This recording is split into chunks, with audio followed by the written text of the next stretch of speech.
Today's conversation is Diaspora Killing as Resistance. It is talking about the connections between us as diasporic peoples of indigenous and African descent. It is also about sharing our wisdom, our tools, and recognizing that our healing is not something as a tool to pacify us, but to mobilize us, to resist colonialism, to resist structures of racism, of homophobia, of transphobia, of indigenous erasure, right? And so the people we have gathered here together today are doing that work in different contexts, right, across the world. Our communities have survived through collective action. They've survived through working together, through doing a lot of ancestor work, bringing in a lot of creativity in the work that we're doing.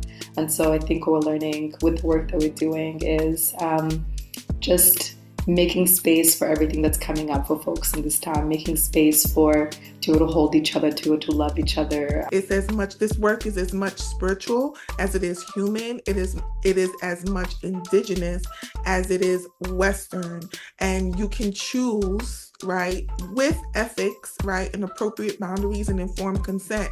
How do you weave this into the work that you're doing? The way that we do, we need to continue doing is continuing practicing our spirituality, because that is our spirituality. This is our dignity. This is our wisdom that our ancestors left us. So we need to keep on practicing it. How important the conversation around the demonification of our belief systems, when in truth they all come down to the elements.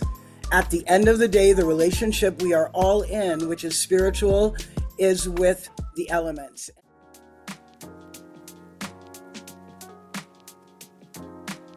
When I think about Black trans mental wellness, I think about joy, because we oftentimes get so caught up into, the trauma, the pain that we have encountered in life.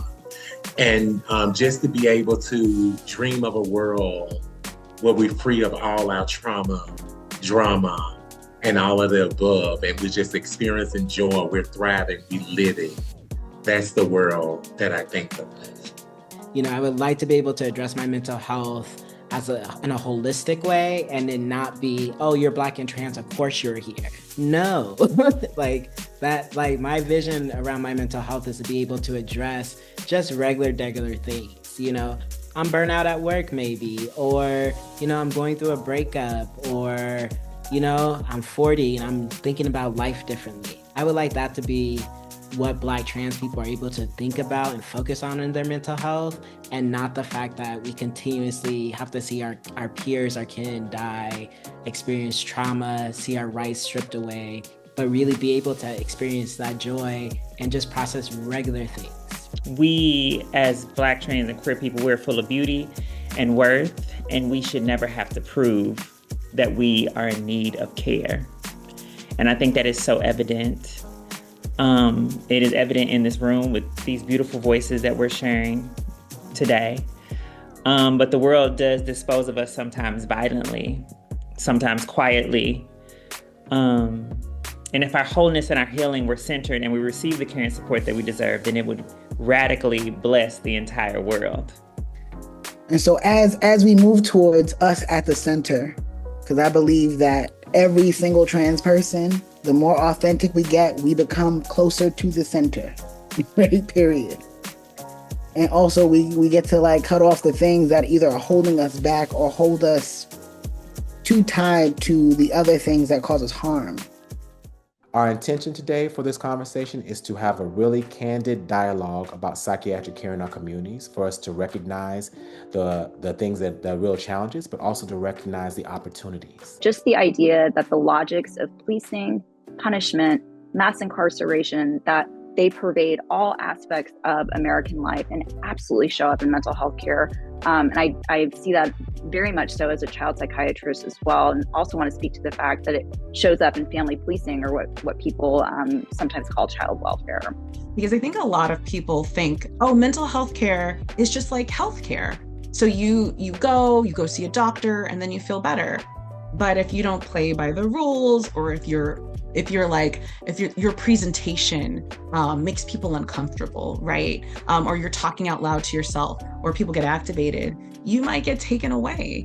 You might get your rights taken away. You might, I mean, and it's really easy to do any of those things. You just have to be someone's afraid of. And Black people know that better than anyone else. So for us to be able to protect our children, to be able to protect Black children, we have to reclaim psychiatric hospitals. We have to reclaim these as our spaces, because if our people are in there, it means that we have the right to lead these spaces and how our children and how our people are being treated.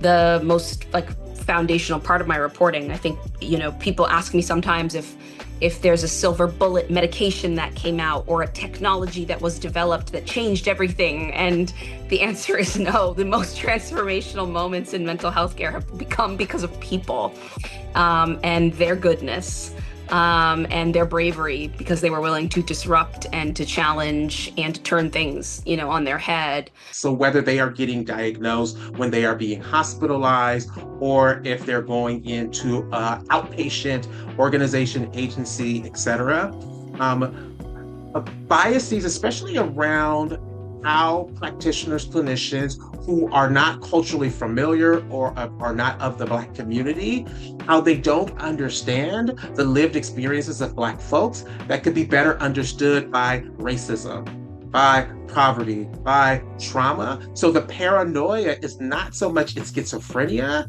it's rooted in the isms that they're experiencing intersectionally, right? And so if they are not trained to be culturally responsive in how they are assessing and mitigating their biases in assessment, they can then lean towards a diagnosis of schizophrenia. And there are many folks who are walking around that are not schizophrenic. It's more rooted in paranoia or trauma.